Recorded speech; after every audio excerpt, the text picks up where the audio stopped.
decirles que sí, son patadas de ahogado las que está dando el presidente de los Estados Unidos, Donald Trump, cuando incluso en este pasado fin de semana se coló un audio en el que el presidente de los Estados Unidos está teniendo una larga llamada telefónica con Brad Raffensperger, que es el secretario de Estado del estado de Georgia, y ahí le estaría presionando para que buscara los votos suficientes para darle la vuelta al resultado de las elecciones presidenciales del 3 de noviembre en las que fue derrotado por Joe Biden.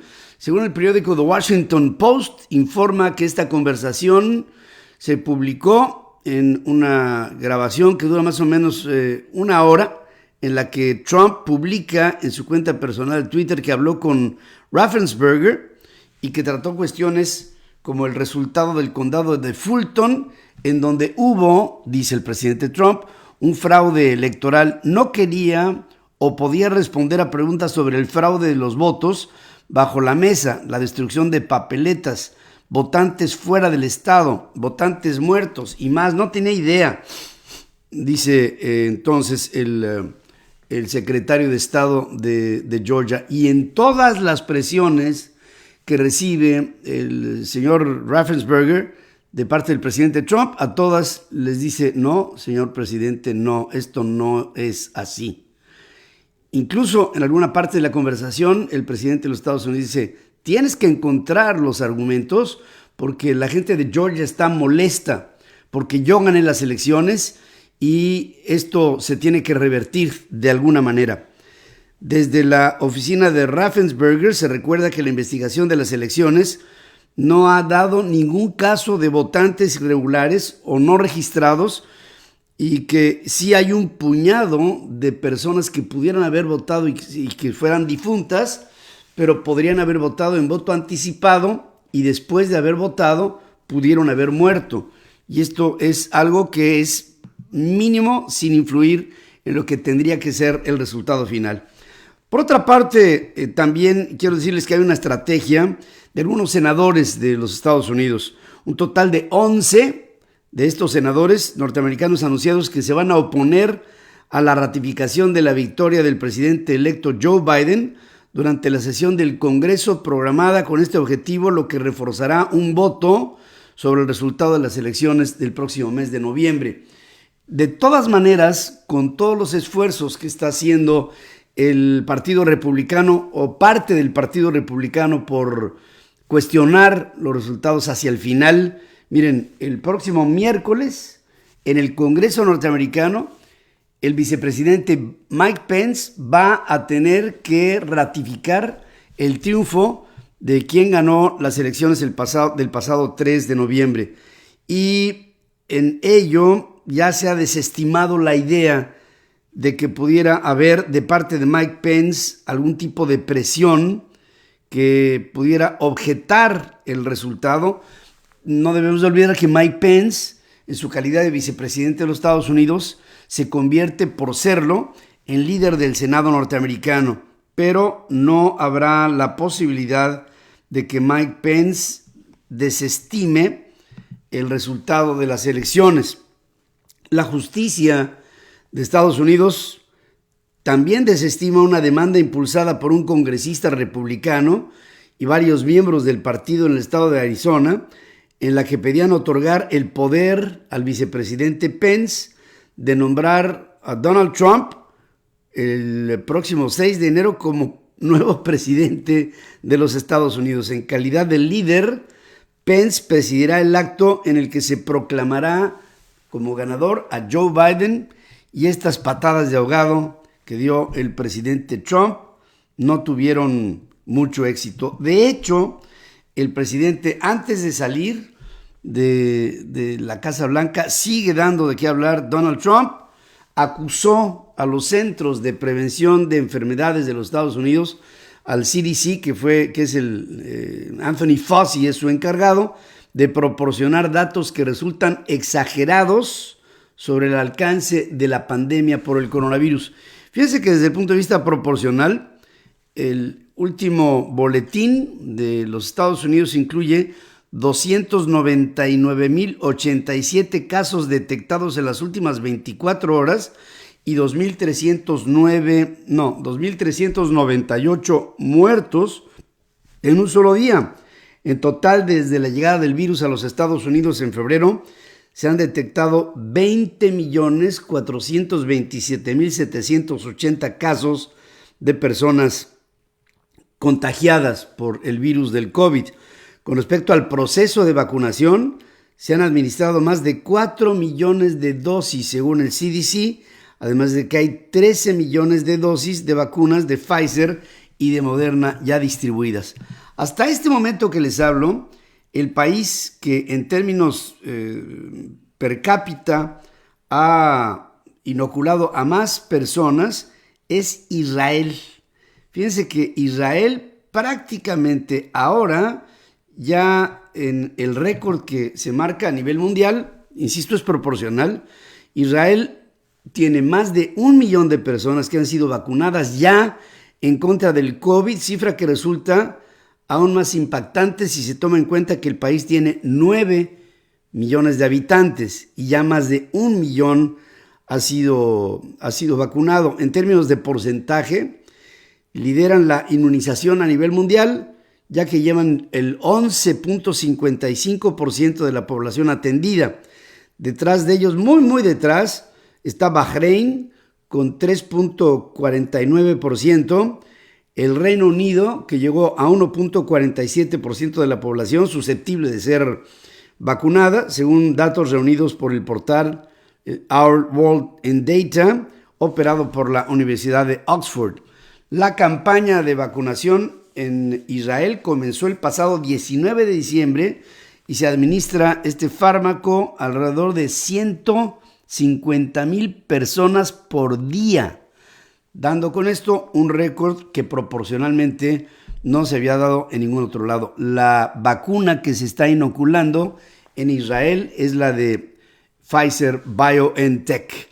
Nada más para que tengamos una idea, en México se ha inoculado al 0.025%, es decir, una 2 diezmilésimas de las personas que tendrían que haber sido inoculadas en nuestro país.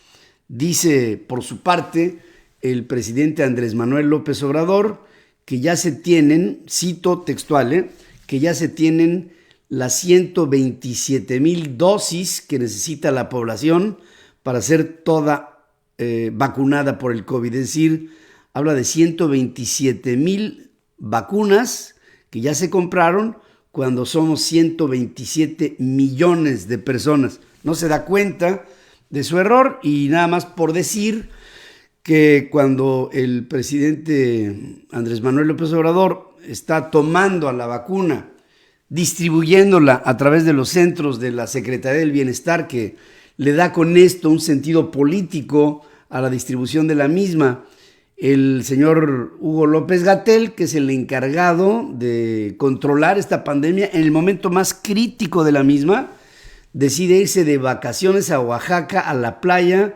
y fue captado desde un principio a mi hijo Pedro.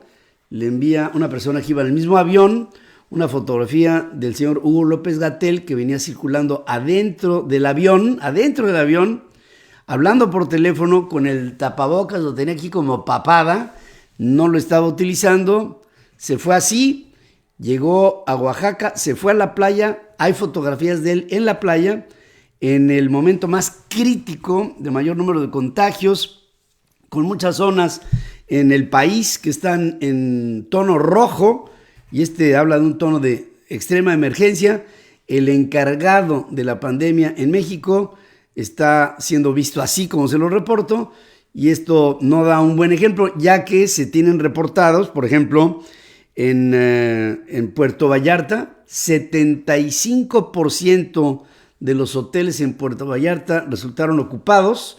No obstante, hay limitaciones para que la ocupación sea del 25%.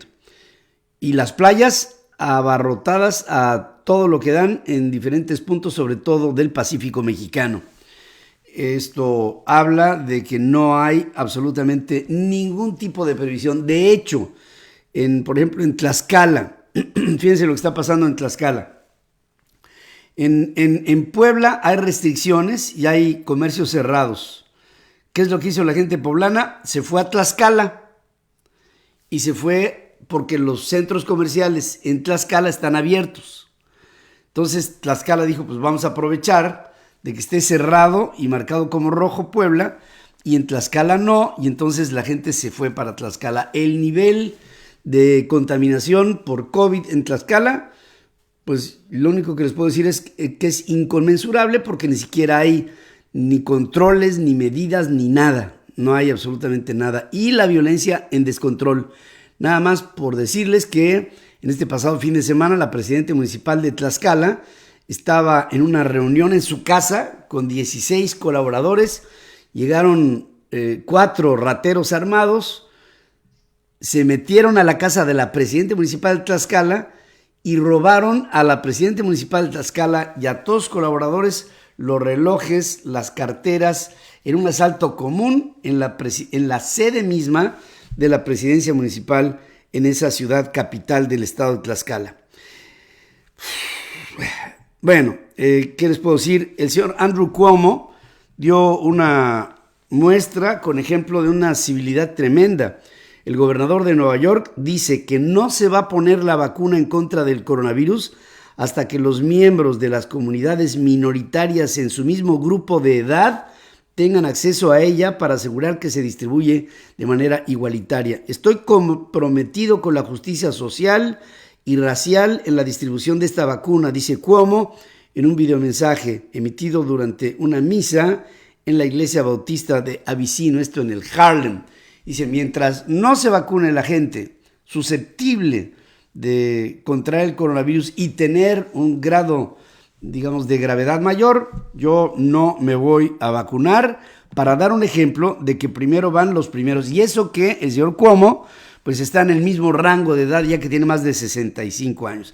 El Papa Francisco, hablando también del COVID, criticó a las personas que se han ido de vacaciones sin respetar las restricciones impuestas por los gobiernos para contener la pandemia por el COVID. Dice que deben de ser más conscientes del sufrimiento de los demás. El Papa hace estas reflexiones momentos después de rezar el Ángelus en la biblioteca del Palacio Apostólico en el Vaticano. Francisco ha contado recientemente que ha leído una información periodística que explicaba que había gente que estaba incumpliendo las medidas impuestas por el gobierno de su país para disfrutar de sus vacaciones en otros lugares. Y dice, esto no lo debemos de hacer, y sobre todo no lo debemos de hacer cuando hay mucha gente que está sufriendo justamente por este momento crítico. Miren, desde el inicio de la pandemia, allá por enero del año que terminó, hasta el día de hoy, el momento más crítico en contagios y en muertes es ahora. O sea, todo el año palidece ante lo que ha sucedido ahora. Y esto creo que se debe de tomar muy, muy en cuenta. Me llamó la atención un análisis que se hace sobre las megaobras que está proponiendo el presidente Andrés Manuel López Obrador durante su sexenio. Estas podrían entrar en crisis en este año que corre, en el 2021, debido a la asignación directa de contratos o mediante invitaciones restringidas que impiden transparentar la toma de decisiones, así como la imposición de obras en las comunidades. A través de un informe publicado en junio del 2020, Max Kaiser, director de anticorrupción de la Confederación Patronal de la República Mexicana, asegura que el 78.2% de las contrataciones del gobierno se han entregado por medio de adjudicación directa, incluido el Tren Maya y la refinería de Dos Bocas. En el caso del Aeropuerto Internacional Felipe Ángeles, el Ejército ha reservado información como la adquisición de predios, entre otras cosas. Kaiser asegura que estas 3 obras van a convertirse en los 3 grandes escándalos de corrupción del sexenio de Andrés Manuel López Obrador, ya que hay mucha oscuridad con respecto a los procesos, sobre todo de planeación, de obtención de permisos, de proyectos ejecutivos, de impacto ambiental, de temas urbanos, entre otros. Dice que las obras ya están por encima de los cálculos presupuestales, por lo que pronto va a ser insostenible seguirlas llevando a cabo porque se han presentado otras necesidades como los gastos por la vacuna, la parte logística de la distribución y aplicación de la misma, que han incrementado en términos globales las necesidades del país con respecto de las posibilidades del país. En conjunto, las obras de las que les hablo suman 385,000 millones de pesos. Por un lado, el Tren Maya ha recibido hasta este momento 150,000 millones de pesos, Dos Bocas 160,000 millones de pesos y el aeropuerto Felipe Ángeles 75,000 millones de pesos, no sin mencionar o dejar de mencionar que el aeropuerto que se echó a perder, el que desperdició el presidente, tuvo una inversión de 5,900 millones de dólares que todavía le debemos a BlackRock hasta el año 2029, 5,200 millones de dólares, más 100,000 millones de pesos que ya se pagaron, más 80,000 millones de pesos que están en proceso de pago para terminar con los 624 contratos que tenía el aeropuerto de Texcoco, el nuevo aeropuerto internacional de la Ciudad de México. De hecho, todo esto nos lleva a un problema que hemos venido analizando con ustedes después del apagón de hace exactamente una semana. Ramsés Pech, que es consultor energético de la firma Caravía y Asociados, advierte que la política energética del gobierno mexicano puede quedarse sin recursos para abastecer la creciente demanda si no se diseña un plan de largo plazo.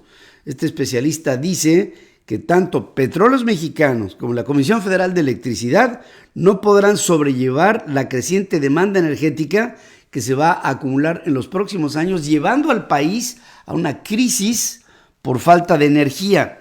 Pech agrega que el reto que enfrenta el gobierno federal tiene que ver con que las gasolinas se quedaron sin estímulo fiscal, por lo que podrían generar menores recursos y con ello menor fondeo para la propia empresa productiva del Estado, así es como se le llama Pemex, quiero que sepan. Es dinero porque si la recaudación fiscal es menor cada vez a causa de la contracción económica, si el plan está anclado a Pemex y a la Comisión Federal de Electricidad, que es de donde viene el dinero, los ingresos de un presupuesto anualizado que se le entrega a cada una de estas empresas productivas del Estado, y si hay una menor recaudación, ¿qué significa? Pues que vas a tener menos dinero y estas dos empresas que les digo yo están desde el punto de vista técnico, sobre todo el caso de Petróleos Mexicanos, están quebradas. Las pérdidas que podrán reportar por ahí dentro de 2 semanas del ejercicio último de Petróleos Mexicanos y de la Comisión Federal de Electricidad y los presupuestos restringidos en este año sin la posibilidad de que haya la construcción de obras de mediano y de largo plazo para los siguientes 30 o 40 años de planeación estratégica de energía en el país estará enfrentando apagones y serios problemas, serias carencias de distribución de gasolinas y productos derivados. Bueno, esto es lo más importante que les tengo en este horizonte de noticias. Como siempre, les agradezco muchísimo el favor de su atención. Espero que en este horizonte que hemos tenido y mantenido contacto ya durante algún tiempo, sigamos en este 2021 informando, conformando el análisis que en el contexto de la información nos pueda servir a todos para entender todo aquello de lo que nos informamos. Les invito también para que en unos minutos más estemos juntos en centralfmonline.com, nuestras aplicaciones y nuestra red de estaciones hermanas, asociadas y afiliadas en 36 estaciones de radio en los Estados Unidos, en 104 estaciones de radio y televisión en México y en televisoras en Guatemala, El Salvador, en Honduras, en Costa Rica y en Colombia. Gracias, como siempre, por su atención conmigo.